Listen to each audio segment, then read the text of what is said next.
Hi, friends. Jesus said, do to others as you would have others do to you. You probably heard it as a child. And John Wesley said, first, do no harm. And you've probably heard that in other contexts as well. It's basic morality. Yet Chevron certainly doesn't practice the golden rule, and it causes extreme harm to people and to ecosystems around the world. Today, we're going to talk about why to boycott Chevron, and we're especially going to hear about it in relationship to how Chevron enables and supports Israeli actions in Palestine. It's the occupation and the attacks and the genocide against the Palestinian people. And I've been invited because Fossil Free UMC is supporting the boycott to talk about the Chevron boycott as a climate justice issue. In fact, the Chevron boycott was started by climate justice activists over 10 years ago. Fossil Free UMC's mission is to get the United Methodist Church to divest from fossil fuels. And that includes all fossil fuel companies, but we are supporting our partners, United Methodist Kairos Response, and other partners in this boycott of Chevron for all the same reasons, but also because Chevron is one of the worst, if not the worst, fossil fuel companies in the world. First, notice how temperatures have spiked just in the past couple of years. And Chevron's business model doesn't mean they're going to switch over to renewables. In fact, they are doubling down on fossil fuel production. And you can see in the chart, scientists are pretty much having a contest about what adjectives to use to describe what they're seeing, their shock and their alarm at seeing temperatures spike and the weather disasters accelerate. Yet Chevron says we believe in addressing climate change and so on. They call themselves the human energy company as if they're not a heartless corporation. And in fact, their slogan, as you can see, it's crossed out here, but it says energy is at the heart of everything we do. But according to this report by Corporate Accountability, destruction is at the heart of everything Chevron does. Chevron's junk climate action agenda and how it intensifies global harm. This is just one report. There are many. And there are reports from Amazon Watch, Greenpeace, Earth Watch, and others, and they all point toward a corporation that ravages lands, poisons rivers and streams, destroys communities, and finances violence, especially in indigenous, poor, and marginalized communities. Chevron's operations destroy people's homes, resources, health, livelihoods, and ways of life.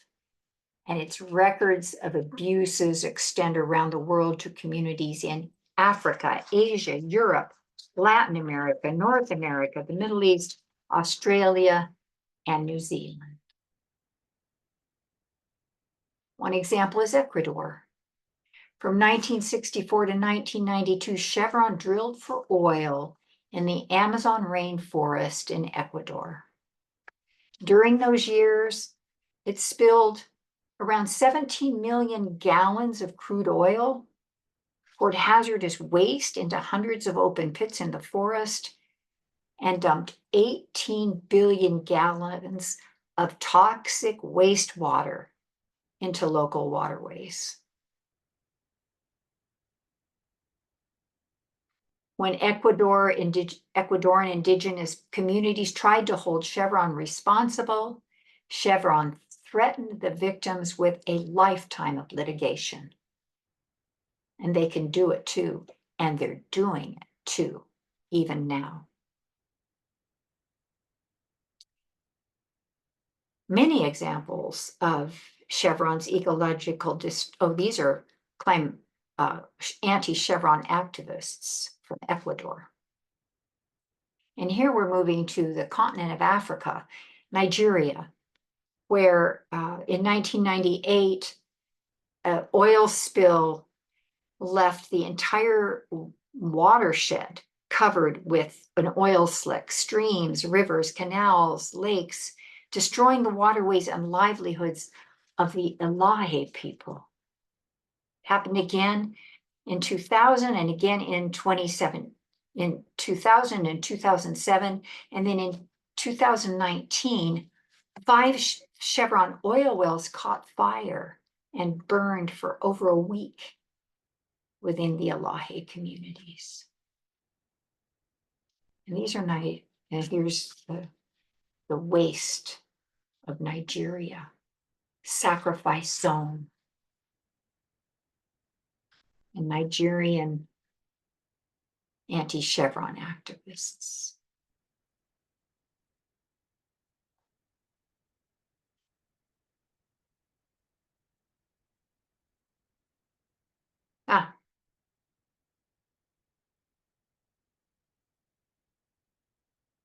Here we go. Another community, much closer to home, Richmond, California, just 2.5 hours away from where I am. It's a primarily Black community. Over the years, there's been constant flaring, just burning off the oil, excess oil. There have been other toxic releases. There have been explosions, fires. In 2012, there was an explosion and a fire that sent 15,000 Richmond residents to the hospital. There's the plume from the fire. And it's not just in Richmond. El Segundo, California, in, I believe, 2017. Los Angeles, even more recent. These are happening all the time, really, somewhere, different places. Anti-Chevron activists in Richmond. Deep it in the ground. Chevron refinery, respect indigenous rights. Chevron is a criminal corporation, a perpetrator of climate injustice, and children are among the most vulnerable people to climate impacts. Also, the most vulnerable to the toxic releases of fossil fuel extraction, transport, and processing. And Chevron is among the worst. It's a criminal corporation. We agree that Chevron is not above the law. There have been many lawsuits, civil and criminal, against Chevron, but it's only paid a fraction of 1% of the legal judgments against them. They owe over $50 billion. But instead of paying fines and damages and cleanup of their polluted sites, Chevron retaliates. It uses its money and political power to threaten, bribe, hire paramilitary forces, and especially to file frivolous and punitive lawsuits, slap suits against anyone who tries to hold the company responsible for their crimes. The Elahe in Nigeria, they filed for damages of $2.5 million for the fires, but Chevron's paid no reparations. And an Ecuadorian court charged Chevron over $9 billion in damages for Ecuador, but the company never paid a penny.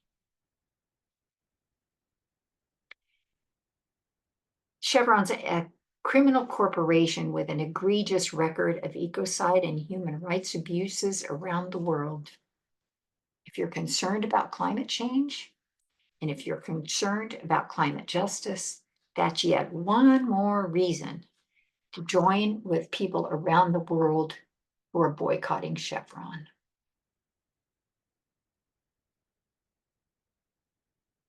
Join us.